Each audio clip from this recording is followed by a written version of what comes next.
اللہ رب العزت قرآن حکیم کے اندر ارشاد فرماتا ہے وَإِن يُرِيدُوا أَن يَخْدَعُوكَ، مصطفیٰ محبوب، اگر آپ کے دشمن آپ کو دھوکہ دینا چاہتے ہیں فَإِنَّ حَسْبَكَ اللَّهُ، تو اللہ آپ کے لیے کافی ہے۔ اللہ رب العزت اپنے محبوب سے فرماتا ہے کہ اگر آپ کو نقصان پہنچانے والے اور آپ کے لیے برائی چاہنے والے آپ کو دھوکہ دینا چاہتے ہیں فَإِنَّ حَسْبَكَ اللَّهُ، تو اللہ آپ کے لیے کافی ہے۔ اس کے بعد آیت کا اسلوب دیکھیے، یہ سچ ہے، یہ حقیقت ہے کہ اس سنسار میں، اس دنیا میں مؤثر حقیقی صرف اور صرف اللہ رب العزت ہے۔ فاعل حقیقی، مؤثر حقیقی صرف اور صرف اللہ رب العزت ہے۔ اس نے بندوں کی آسانی کے لیے، ہماری اور آپ کی سہولت کے لیے اس دنیا کو اسباب کی دنیا بنا دیا، یعنی سورج کے پردے میں روشنی دینے والا تو وہی ہے، لیکن اس نے روشنی کا بہانہ سورج کو بنا دیا۔ دواؤں کے پردے میں شفا دینے والا اللہ تبارک و تعالی ہی ہے، لیکن اس نے دواؤں کو شفا کا بہانہ بنا دیا۔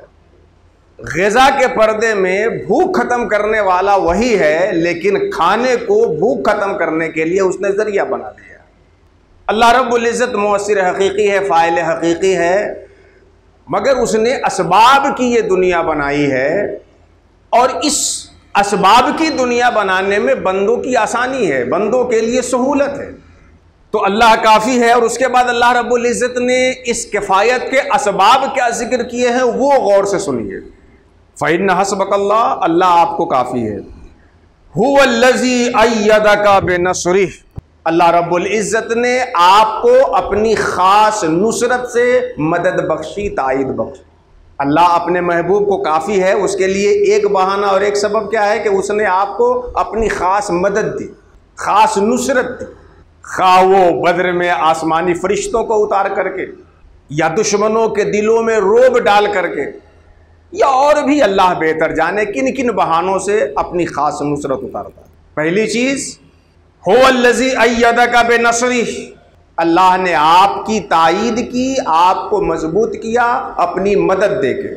اس کے بعد وبالمؤمنین، اللہ نے آپ کو مضبوط کیا آپ کے ماننے والوں کو بڑھا کر کے، ایمان والوں سے۔ تو پہلا سبب اللہ کی نصرت، خاص مدد۔ دوسرا سبب بالمؤمنین، آپ کے ماننے والے، آپ کو پہچاننے والے، آپ پہ یقین رکھنے والوں کی جماعت پیدا کر کے، ایمان والوں کی کثرت۔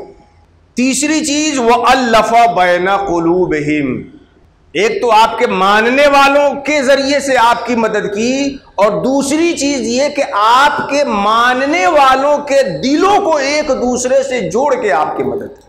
الف بین قلوبہم، اللہ رب العزت نے آپ کے ماننے والوں کے قلوب کو ایک دوسرے سے جوڑ دیا۔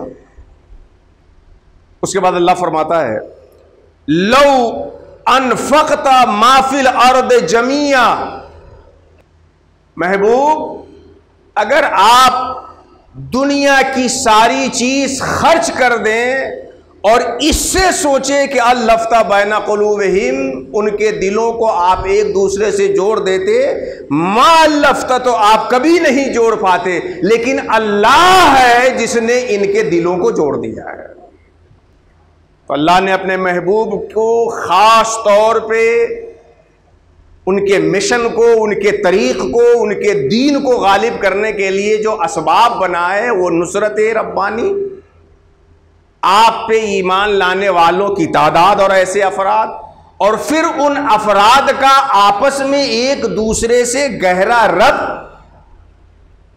آپس میں ایک دوسرے کے دلوں کا ایک دوسروں سے مربوط ہونا، جڑا ہوا ہونا۔